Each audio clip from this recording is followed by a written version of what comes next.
इस फिल्म की शुरुआत एक टाउन को दिखाने से होती है जहाँ हर कोई क्रिसमस मना रहा था। यहाँ एक आदमी को उसका बॉस काम पर बुला लेता है। उसके बॉस का नाम हेनरी था। असल में उसका बॉस हेनरी काम को लेकर बहुत सीरियस था और वो इस टाउन में एक मॉल बनवाना चाहता था, जिस मकसद के लिए उसने यहाँ के बहुत सारे घर खरीद लिए थे सिवाय एक के, जो घर एक बूढ़े आदमी का था जिसे भी खरीदना बहुत जरूरी था। इसीलिए हेनरी उस आदमी जो उसका वर्कर था उसे लेकर बूढ़े आदमी के घर जाता है। दोनों बूढ़े आदमी को काफी मनाते हैं कि वो अपना घर बेच दे, पर बूढ़े आदमी ने ये कहकर मना कर दिया कि वर्षों से मेरा पूरा खानदान यही रहता आया है, मेरे बाद मैं ये घर अपने पोते के लिए छोड़कर जाना चाहता हूँ। तब उसकी ये बातें सुनकर हेनरी और उसका वर्कर यहाँ से चले जाते हैं। बूढ़े आदमी की पोती भी यहाँ से अपने दोस्त के घर चली जाती है जिसका नाम विनी था। उसके जाने के बाद बूढ़ा आदमी जब अकेला था तभी दरवाजे पर दस्तक होती है और एकदम से स्नोमैन के अंदर से एंजल नाम का किलर कातिल बाहर निकलता है, जिसने सफेद रंग के कपड़े और मास्क पहना हुआ था। वो बूढ़े आदमी पर हमला कर देता है, उसे नीचे लिटाकर चाकू से उसका गला काट देता है। तेजी से उसका खून बहने लगा और मौके पर ही उसकी मौत हो जाती है। बूढ़े आदमी की पोती जब अपनी दोस्त विनी के घर आई तो ये दोनों पार्टी में चली जाती है। यहाँ पता चला कि विनी उसी वर्कर की बेटी है जिसे हेनरी अपने साथ लेकर बूढ़े आदमी के घर गया था। तभी विनी कुछ दूरी पर एक लड़की को बैठा हुआ देखती है जो काफी उदास लग रही थी। उसे कोई भी बात नहीं कर रहा था। लड़की का नाम बर्नी होता है। विनी उस लड़की की तरफ हेलो कहकर हाथ हिलाती है। तभी पार्टी में विनी का भाई भी आ गया, पर कुछ देर बाद अपने दोस्त के साथ वक्त गुजारने पेड़ों के पीछे चला जाता है। लेकिन अचानक इन्हें अजीब सा शोर सुनाई दिया क्योंकि यहाँ पर एंजल किलर आ गया था, इसलिए दोनों यहाँ से चले जाते हैं। विनी की दोस्त भी अपने दोस्त के साथ वक्त गुजारने के लिए उसे साइड में लेकर चली जाती है, पर उसने देखा कि मेरे दोस्त के मुंह से खून आ रहा था, जो देखकर वो बुरी तरह डर कर पीछे हट जाती है। उसने देखा कि एंजल ने मेरे दोस्त की गर्दन में बड़ा सा कैंडी केन घुसा दिया है, जो उसके मुंह के आर पार हो गया और इस तरह उसकी मौत हो जाती है। ये देखकर विनी की दोस्त काफी डर गई, अपनी जान बचाने के लिए जल्दी से यहाँ से भाग गई। तब तक एंजल भी यहाँ आ गया था, जो भी उसके पीछे भागने लगता है। वो उसे पकड़ के चाकू से मारने की कोशिश करता है, लेकिन अपने बचाव के चक्कर में चाकू उसकी बाजू पर लग गया और वो पुल के ऊपर गिर जाती है। तब एंजल उसे मारने के लिए पुल के नीचे चला जाता है और वहाँ से उस पर वार करने लगा, पर वो जैसे तैसे खुद को बचाकर चीखते हुए पार्टी वाले घर के बाहर पहुँच गयी। उसके हाथ खून में लथपथ थे। वो दरवाजा पीटने लगे, जल्दी से खोलने का कहती है। सब लोगों की नजर बाहर पड़ गई। इससे पहले वो दरवाजा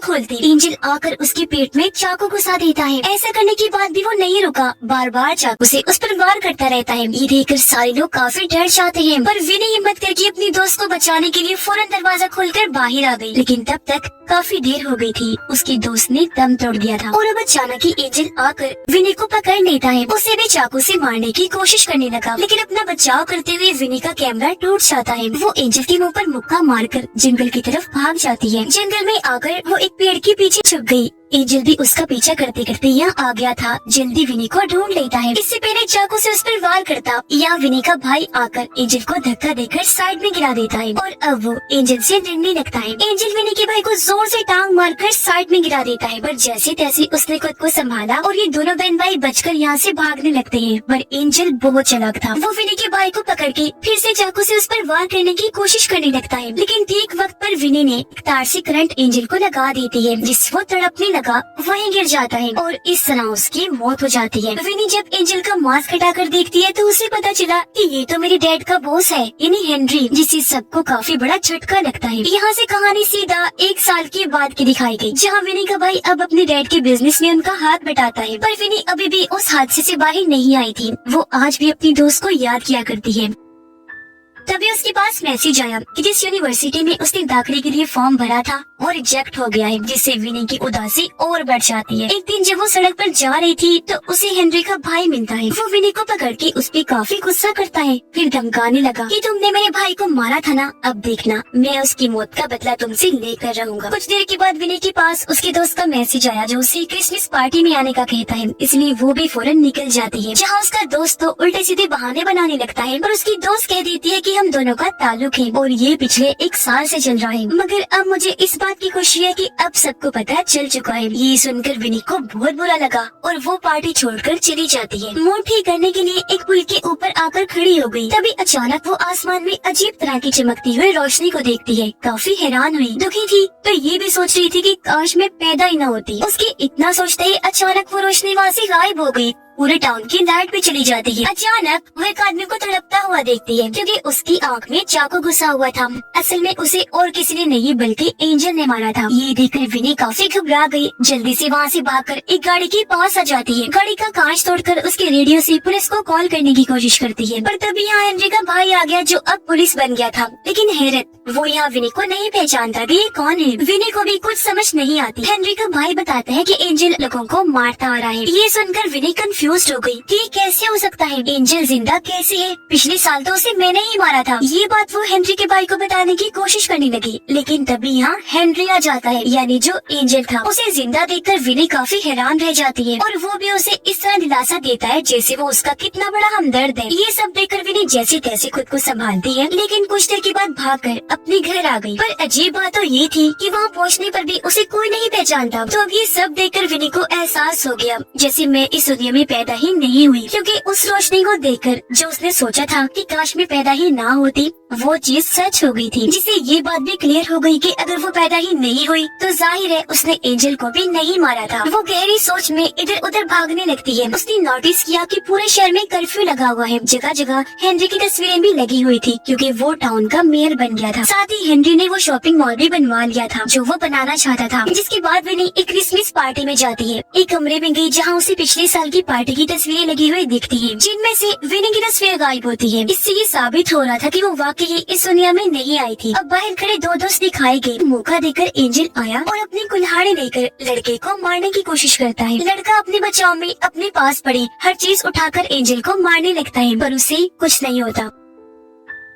और अब जब लड़का यहाँ से भागने की कोशिश करता है तो उसने देखा कि मेन गेट लॉक्ड है। एंजल ने उसे पकड़ लिया, कुल्हाड़ी से वार कर देता है। तब लड़का भी गमले को एंजल की तरफ फेंक के मारता है और वापस घर के अंदर पार्टी में जाने की कोशिश करता है, पर दरवाजा लॉक था। साथ ही म्यूजिक भी इतना तेज था कि कोई भी उसकी आवाज नहीं सुन पाता। इसी बीच एंजल उसके पास पहुँच गया, कुल्हाड़ी से वार करके उसकी जान ही नहीं लेता है, बार बार उसे मारता रहता है जिससे खून चारों तरफ बह जाता है। कुछ देर के बाद लड़के की दोस्त बाहर आई। अपने दोस्त का कटा हुआ सर बर्फ पर पड़ा हुआ देखकर काफी डर जाती है, चिल्लाने लगी। अब विनी टीवी पर खबरें देखती है जहाँ बताया जा रहा था कि एंजल ने बहुत सारे लोगों को मार दिया है। ये देखकर वो सारे लोगों को कहती है कि इस तरह की परेशानी वाली माहौल में चुपचाप नहीं बैठना चाहिए, बल्कि सबको अपनी अपनी हिफाजत के बारे में सोचना चाहिए। जो कहकर वो बर्नी को अपने साथ लेकर निकल जाती है। ये दोनों अब बर्नी के घर आई जहाँ विनी को पता चलता है कि बर्नी भी मेरी तरह कादिल पर नजर रख रही है। उसे बताती है कि जितने भी बच्चे मारे गए हैं उन सबके मॉम डैड बिजनेस किया करती थी। बच्चों की मौत की दुख ने उन सबको बर्बाद कर दिया, जिससे धीरे धीरे हेनरी ही पूरे टाउन का अकेला मालिक बन गया। पर अचानक ही एंजल खिड़की तोड़कर अंदर घुस जाता है। उसे देखकर दोनों लड़कियां जल्दी से बाहर जाने लगी, पर दरवाजे पर एंजल खड़ा था जो उन्हें रोककर विनी को पकड़ लेता है। इससे पहले वो उसके साथ कुछ करता, विनी उसकी बाजू पर काट कर टेबल पर उसे धक्का दे देती है और ये दोनों लड़कियां जल्दी से यहाँ से बाहर भाग जाती है। अब अचानक आसमान में फिर से वही चमकदार रोशनी दिखने लगती है जो पहले भी विनी को नजर आई थी। उसे देखकर बर्नी विनी को बताती है कि यहाँ से इस रोशनी का दिखना कोई मामूली बात नहीं है, जरूर इसके पीछे कोई मैसेज छुपा होगा। जिसके बाद ये दोनों यहाँ से निकलकर मूवी थिएटर में आ जाती है। सुबह ये दोनों ढेर सारे नोट्स देखती हैं, जिन पर आसमान में चमकने वाली उस रोशनी की कहानियाँ लिखी हुई थी, जिन्हें पढ़ने से दोनों को यकीन हो गया कि विनी के इस दुनिया में आने की वजह ये रोशनी ही है। मगर जल्दी ये रोशनी धुंधली होने वाली है, इसलिए विनी को जल्द से जल्द अपनी दुनिया में वापस लौटना होगा, वरना वो हमेशा के लिए यही अटक कर रह जाएगी। थोड़ा और छानबीन करने पर दोनों लड़कियों को पता चला कि एक बार फिर विनी को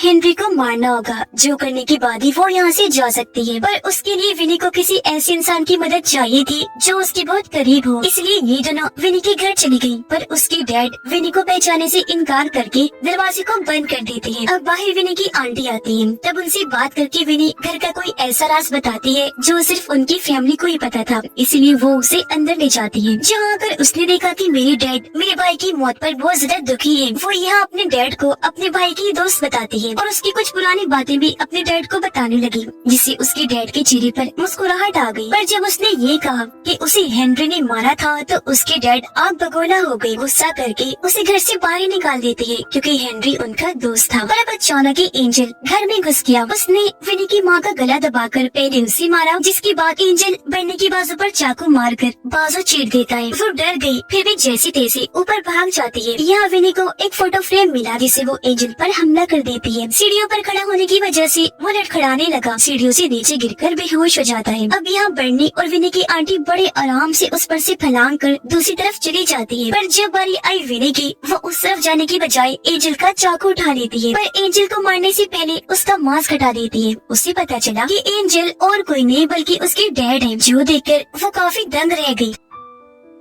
तभी उसके डैड को होश आ गई, इसलिए तीनों जल्दी से यहाँ से भागकर बाहर आ जाती है। एक जगह पर आकर विनी ने बताती है कि डैड की आंखें काफी अजीब लग रही थी, जैसे वो अपने आप में ना होकर किसी और के कंट्रोल में हो। ये सुनकर विनी की आंटी कहती है कि पिछले 1 साल से उसकी यही हालत है, जिससे तीनों को ये बात पता चलती है कि असल में हेनरी ने विनी के डैड के डिप्रेशन का फायदा उठाया है। मतलब हेनरी उनके दिमाग को अपने कंट्रोल में करके उन्हें गलत कामों में इस्तेमाल कर रहा है। विनी ये सोचकर काफी परेशान हो जाती है कि अब मेरे पास डैड को मारने के अलावा और कोई रास्ता नहीं है, इसलिए तीनों मिलकर एक प्लान बनाती हैं। ये थिएटर के बाहर बड़े बोर्ड पर विनी के डैड के लिए मैसेज छोड़ती हैं। लिखा था कि हम अंदर हैं, और सीट पर अपनी जगह 3 डॉल्स को बिठा देती हैं ताकि एंजल धोखा खाकर अंदर आए और विनी उसे मार दे, जिसके बाद ये तीनों साइड में छुप गयी। और तभी इन्हें कोई आता हुआ नजर आता है, इसलिए बर्नी आग बुझाने वाली गैस उस पर डालने लगी और विनी अपने बेड से हमला करने ही वाली थी कि तभी इन्हें पता चला कि वो तो असल में विनी के 2 दोस्त हैं। ध्यान भटका, एंजल उसकी आंटी के पेट में चाकू घुसाकर उसे मार देता है। इसी के साथ थिएटर की लाइट्स भी चली गई, हर तरफ अंधेरा छा गया। इसलिए विनी अपने पुराने कैमरा से तस्वीर बनाने लगी ताकि इसकी रोशनी में कुछ नजर आ सके। अब तभी उसे कैमरा की फ्लैश लाइट में दिखता है कि एंजल उसके दोस्त को मार रहा है, पर इसी बीच बर्नी मेन स्विच के पास आकर स्विच जैसे ही ऑन करती है, थिएटर में लाइट आ जाती है। विनी के ठीक सामने एंजल था, जिस पर झाड़ू से हमला करके वो उसे पीछे कर देती है और सीढ़ियों में जाकर छुप जाती है। पर एंजल उसे देख चुका था और अब जैसे दोबारा हमला करने के लिए आया, वो टूटी हुई झाड़ू का हैंडल उसके अंदर घुसा देती है। उसने काफी जोर लगाया, जिससे वहीं उसकी मौत हो जाती है। ये दोनों चेक करके कंफर्म करते हैं कि वो मर गया है या नहीं। जब इन्हें यकीन हो गया तो वो यहाँ से बाहर आकर पुल पर आ जाती है। यहाँ विनी फिर से अपने पैदा होने की दुआ करती है, पर कुछ भी नहीं होता। विनी को गुस्सा आ गया और अब वो उस रोशनी पर चिल्लाने लगती है, जिससे वो अपनी शक्ल बदल लेता है और अब वो रोशनी काफी डरावनी लग रही थी। इससे दोनों लड़कियां समझ जाती है कि अभी हमारा काम बाकी है, और वो था हेनरी को मारना, जो मेयर के रूप में अभी भी जिंदा था। वही तो टाउन के लिए सबसे बड़ा खतरा था। तो इसीलिए अब दोनों लड़कियां उसे मारने के इरादे से टाउन की मेन पार्क में आ जाती हैं, जहाँ हेनरी ने क्रिसमस की स्पीच रखी थी। यहाँ सारे लोग गुमसुम खड़े होकर खोई खोई आंखों से हेनरी को देख रहे थे, क्योंकि उन सबको भी हेनरी ने कंट्रोल किया हुआ था। तभी वो सबको बताता है कि मेरा भाई पागल है, ये अपना काम दूसरे टाउन में करना चाह रहा है। देखो अब मैं इसे सबक सिखाने लगा हूँ। जो कहकर उसने अपने भाई के गले में चाकू घुसा दिया, जिससे वहीं उसकी मौत हो जाती है। जिसके बाद हेनरी अपने भाई को एंजल के कपड़े पहनाकर सजावट के तौर पर उसे लटका देता है। ये देखकर विनी सब लोगों को होश में लाने की कोशिश करती है, पर कोई फायदा नहीं होता। और अब हेनरी के गार्ड दोनों लड़कियों को पकड़ के स्टेज पर ले आते हैं, जिस पर हेनरी यहाँ कबूल करता है कि हाँ, तुम्हारे डैड के डिप्रेशन का फायदा उठाकर मैंने ही उसे इस्तेमाल किया, और तुम्हारे भाई को भी मैंने ही मारा था, और तो और बर्नी की मॉम डैड को भी मैंने ही मारा था। जो सुनकर दोनों लड़कियां गुस्से में आ जाती हैं, एक के बाद एक करके उसे मारने लगती हैं। ऐसा होने से टाउन के लोग भी एक एक करके होश में आने लगे। और अब जैसे विनी टांग मारकर हेनरी को नीचे फेंकती है, टाउन की सभी लोग उस पर झपट पड़ी बुरी तरह मारने लगती है। अब यहाँ एक तरफ विनी हेनरी की वाइफ को मारती है, तो बर्नी उसके गार्ड्स को चाकू दिखाकर दूर हटा देती है। पर हेनरी, जिसने खुद को बचा लिया था, वो एक बार फिर लोगों को अपने कंट्रोल में कर लेता है और वापस से स्टेज पर आ गया। लेकिन विनी उसके पेट में चाकू घुसाकर आखिरकार उसकी जान ले ही लेती है। उसकी मरते ही टाउन के लोग फिर से होश में आने लगते हैं और एक बार फिर आसमान में वो रोशनी चमकने लगती है। और अब अगले सीन में हम विनी को नींद से जागता हुआ देखते हैं, यानी वो वापस अपनी दुनिया में आ गई थी, अपनी फैमिली से जाकर मिलती है। मैं आप लोगों के साथ बहुत खुश हूँ। अब किसी की जान को भी एंजल से खतरा नहीं था।